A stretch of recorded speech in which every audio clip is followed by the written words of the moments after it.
everybody, and welcome to Nathan on Shuffle. This is Nathan, and I'm here with today's episode of New Music Friday. It's August 20th, 2021, and I have some news items that I want to get to that I hope will be interesting and fun for you guys. I felt like it was a little bit of maybe a light news week, perhaps, but there's a couple of interesting things here that I wanted to bring up, and so hopefully you guys will like what I have to offer here today and have a little bit of fun on this Friday. First of all, kind of some of the new releases that I noticed came out today.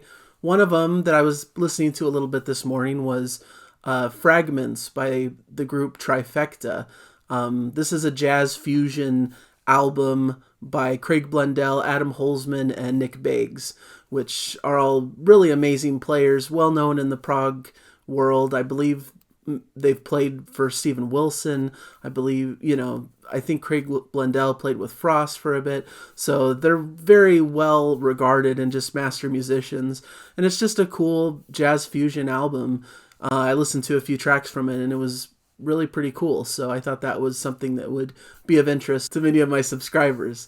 So the other one that I've kind of been talking about a lot in the last few weeks is the new Kyros covers album. It's live covers they did during the lockdown, during COVID and so forth.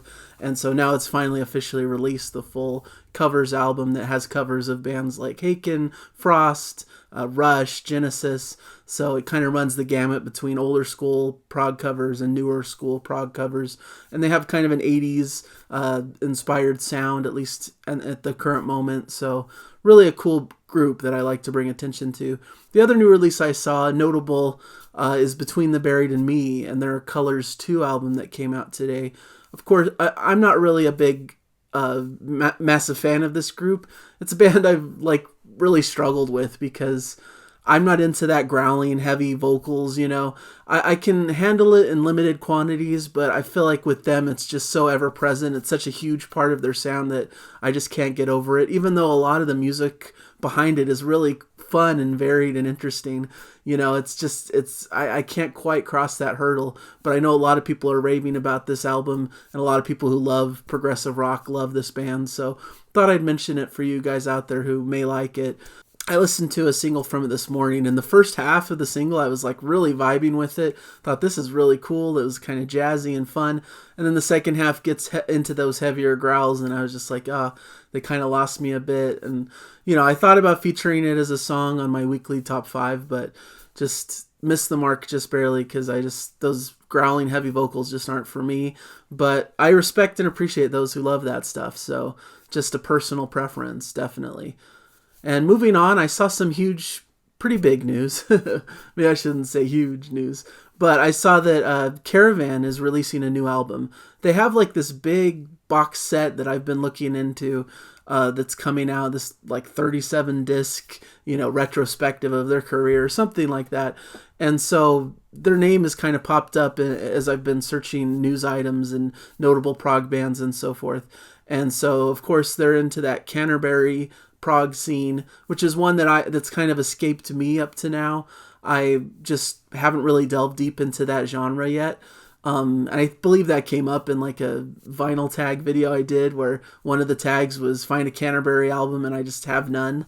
So it's just a genre that hasn't really grabbed me yet, that I just haven't explored very much. So I'm not very familiar with Caravan, but I know this is pretty notable in the prog sphere, this classic band releasing a new album called It's None of Your Business, and it's coming out in not too long from now, in October 8th, new 10-track album, their first since 2013's Paradise Filter, with 9 new songs and an instrumental track influenced by the events and restrictions placed on society over the past 18 months. So very topical, very interesting subject matter.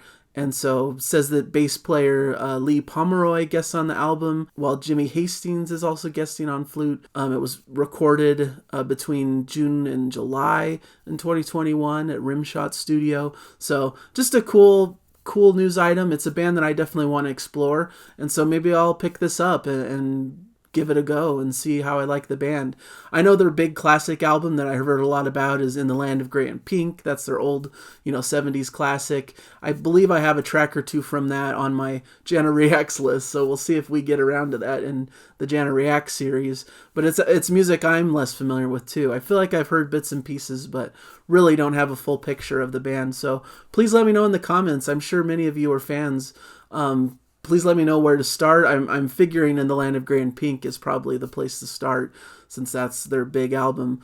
But, let me know if they have other albums that you think are on that level or that are good ones for maybe a beginner getting into their music. Give me an idea of their sound, perhaps. So just thought that would be cool to get more into that band, another classic band that's kind of passed me by a little bit. So another big news item, big in the terms of Big Train. They are releasing, there's a new documentary coming out about Big Train's tour, their 2019 UK Grand Tour, and it's a look at the fans of the band, basically, the fans who followed that tour and helped make that happen. It's really interesting because the Big Train fans call themselves Passengers. There's even the Passengers Club, which is kind of the Big Train fan club where they put a lot of work into bringing out unreleased material and different items that are of interest to huge fans of the band. So something that I was actually a part of for quite some time. And so it's really cool to see this documentary coming out, featuring interviews with Greg Sponton, as well as interviews with 28 passengers from around the world. So there should be some cool concert footage and some interesting interviews and just a lot of people talking about the band and about their feelings about the music. So I just thought that was a cool concept. It's coming out in multiple parts on YouTube. So the first part is up now. And so there's going to be 6 weekly episodes, but it looks like you can also buy like an HD or 4K version later on if you want the full download in the best quality. So definitely looks like it's an interesting thing for fans of Big Train, something that just crossed my interest as a huge fan. I've been talking about them a ton on the channel, maybe too much for some people, but I really like them, and I think that's a really cool, interesting thing to do, to have this documentary feature focused not really purely on the band, but on the fans of the band, and kind of putting a spotlight on the fans that really have helped the band succeed at this time. So really a cool concept, I thought. So I thought I'd mention it. Another cool piece of news that I saw is a new album coming from a band called Cyan. This is Magenta's Rob Reed and Camel's Peter Jones. This is a cool group that's coming together. I believe from what I've read about this, Cyan is a project from Rob Reed that came out long ago. It was kind of a project that happened in the 80s and 90s, and he's kind of revisiting that material and re-recording it essentially with a new group and bringing it into a kind of a modern production and getting these other flavors into it. So the new album is going to be called For King and Country, due out September 24th. So once again, only about a month away. And they've released on YouTube a fantastic 15-minute opening track, The Sorcerer. And it really blew me away. I think it's a pretty perfect track, and I just really was impressed by it. The band is really on fire.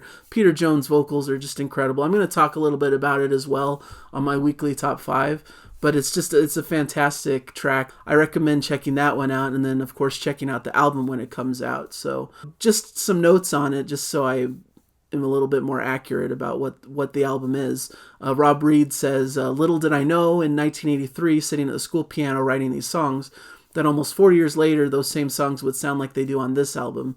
I remember the original Cyan, made up of schoolmates, pooling our money, 35 pounds to record them at a local 4-track studio with basic equipment. It's been amazing to hear the songs at their full potential with modern recording techniques and an amazing lineup of players. So really interesting that they're kind of reworking this really classic album from his back catalog. So it's kind of an interesting concept, and I'm really interested to hear how the album comes out. So that was just something that grabbed my attention and I wanted to mention. Finally, I kind of started this last week, but I wanted to continue it this week. I have been really enjoying the Progust feature on Prog Report, where every day come out with a new recommendation of an album that's maybe a little bit of a forgotten album, or something that maybe has slipped through the cracks, or just one that they want to focus and feature. And it's really been fun as a music appreciator and listener to go through these albums as they come up. And, I have a lot I'm listening to for the channel, a lot of new music that I'm diving into. So I don't have a ton of time to devote to these albums, but I try to listen to at least some selections from these albums as I go. And many of them I'm already familiar with. So just wanted to do a quick rundown of the next batch. I did the first 10 from August 1st to August 10th in the last New Music Friday. Now I'm going to do the second batch of 10 from the 11th to the 20th, which is today. So on the 11th, they had Jolly, the Audio Guide to Happiness, Part 1. Jolly's an interesting one because I hear a lot of intrigue about them. A lot of people really like their sound, and I like some of what they do, really, but their full albums just haven't really grabbed me yet. So this one isn't really one of my favorites, but I can see why people love it so much, because it's heavy, but it also has a great sense of melody. They have a great sense for like good hooks and great music, but maybe it just tends more on the heavier end than what I tend to like. So that's probably why it's a little bit of a miss for me. 12 is one of my favorites. It's Toy Matinee, the self-titled album. Of course, this is a project from Kevin Gilbert and features some great pop. It's really a pop album, but he was really a fan of progressive rock, and so he has those inspirations that are kind of peppered throughout the album as well. And it's just really well crafted, great hooks, really catchy and fun, and always been a favorite of mine. Just that opening track, Last Plane Out, is just perfect. I love that track to death. And Kevin Gilbert unfortunately passed some time ago, but he was such a brilliant songwriter, and so glad they featured him. The next one is one that's really not on my radar very much, one that I was surprised to see, this Oceanic Feeling, and the album is called Universal Mind. I believe Jeff Downs is part of this project. It was pleasant and fun. I listened to a few tracks from it when it popped up. Maybe not one that I'm gonna like rush out and want to listen to more, but it was really nice music, really fun, has some good vibes to it, so I thought it was respectable. So fun, interesting choice there.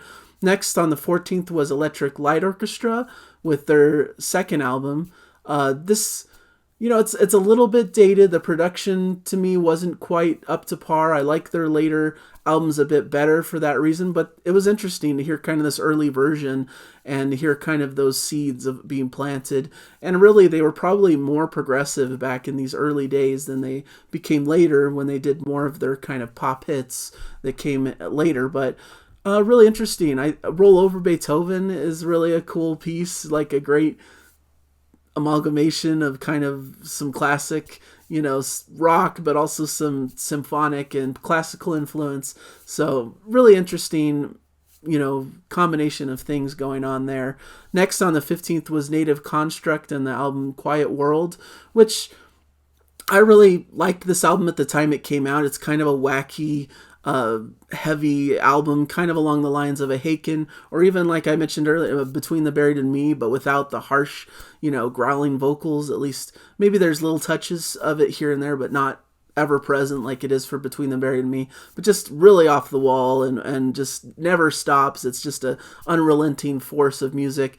And it's maybe a little bit too much at times, but I appreciate what they're doing and the complexity and the variety on display. It's really a big feat of music, so recommend it. I think that's an interesting one, but I could see that not being for everyone. I could see that being a little bit too bizarre and oddball for some people. Then we moved into number 16, a great choice, Opeth's Damnation.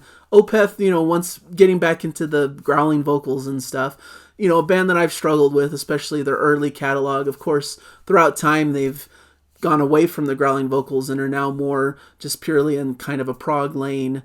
But these albums are always a struggle. But Damnation came out as kind of a little bit of a breath of fresh air. They released this album along with Deliverance, and it was kind of, one was the heavy growling album and one was the more soft, more laid back style, and that's what Damnation is, and I love it for that. It's a great album. It sounds really great. The production values are so high, and it's just has that great clean sound that I really love from the band. So definitely a highlight to me in their catalog, and definitely one to check out. Number 17 was a cool one too. Queen's second album, Queen 2. I really love this. This kind of, to me, one of their most proggy albums. It's really classic and really great.